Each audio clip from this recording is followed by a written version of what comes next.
2 Kings, chapter 4.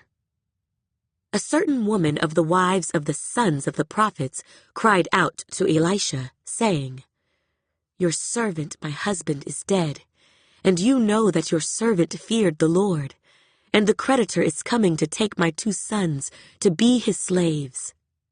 So Elisha said to her, "What shall I do for you? Tell me, what do you have in the house?" And she said, "Your maidservant has nothing in the house but a jar of oil." Then he said, "Go, borrow vessels from everywhere, from all your neighbors, empty vessels. Do not gather just a few. And when you have come in, you shall shut the door behind you and your sons. Then pour it into all those vessels, and set aside the full ones." So she went from him and shut the door behind her and her sons, who brought the vessels to her, and she poured it out. Now it came to pass, when the vessels were full, that she said to her son, "Bring me another vessel." And he said to her, "There is not another vessel." So the oil ceased. Then she came and told the man of God, and he said, "Go, sell the oil and pay your debt, and you and your sons live on the rest." Now it happened one day that Elisha went to Shunem, where there was a notable woman, and she persuaded him to eat some food. So it was, as often as he passed by, he would turn in there to eat some food. And she said to her husband, "Look now, I know that this is a holy man of God, who passes by us regularly. Please, let us make a small upper room on the wall, and let us put a bed for him there, and a table and a chair and a lampstand, so it will be, whenever he comes to us, he can turn in there." And it happened one day that he came there, and he turned into the upper room and lay down there. Then he said to Gehazi, his servant, "Call this Shunammite woman." When he had called her, she stood before him, and he said to him, "Say now to her, 'Look, you have been concerned for us with all this care. What can I do for you? Do you want me to speak on your behalf to the king or to the commander of the army?" She answered, "I dwell among my own people." So he said, "What then is to be done for her?"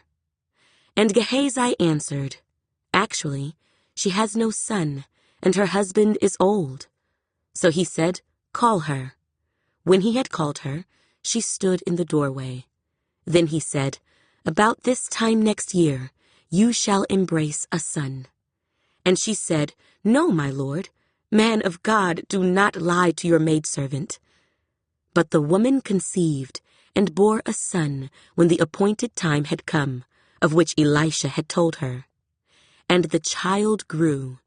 Now it happened one day that he went out to his father, to the reapers, and he said to his father, "My head, my head." So he said to a servant, "Carry him to his mother." When he had taken him and brought him to his mother, he sat on her knees till noon, and then died. And she went up and laid him on the bed of the man of God, shut the door upon him, and went out. Then she called to her husband and said, "Please send me one of the young men and one of the donkeys, that I may run to the man of God and come back." So he said, "Why are you going to him today? It is neither the new moon nor the Sabbath." And she said, "It is well." Then she saddled a donkey and said to her servant, "Drive and go forward. Do not slacken the pace for me unless I tell you." And so she departed and went to the man of God at Mount Carmel. So it was, when the man of God saw her afar off, that he said to his servant Gehazi, "Look, the Shunammite woman. Please run now to meet her, and say to her, 'Is it well with you? Is it well with your husband? Is it well with the child?'" And she answered, "It is well." Now when she came to the man of God at the hill, she caught him by the feet, but Gehazi came near to push her away. But the man of God said, "Let her alone, for her soul is in deep distress, and the Lord has hidden it from me, and has not told me." So she said, Did I ask a son of my Lord? Did I not say, Do not deceive me? Then he said to Gehazi, Get yourself ready, and take my staff in your hand, and be on your way.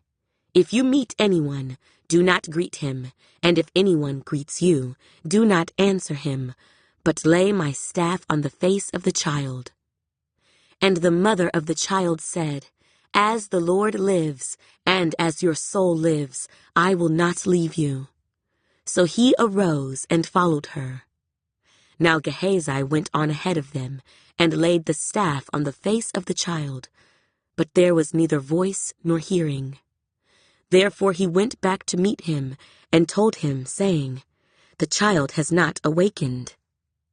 When Elisha came into the house, there was the child, lying dead on his bed.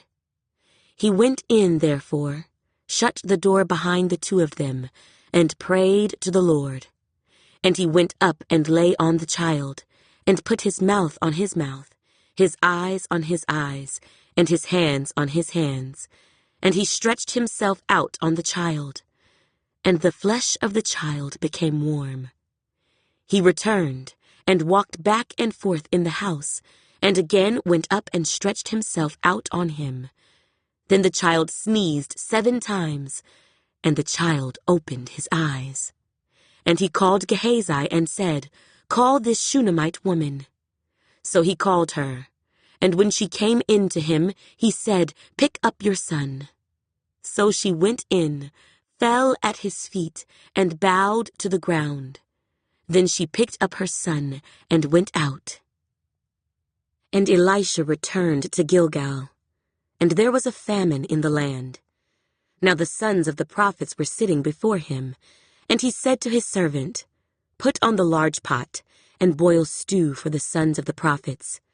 So one went out into the field to gather herbs, and found a wild vine, and gathered from it a lapful of wild gourds, and came and sliced them into the pot of stew, though they did not know what they were.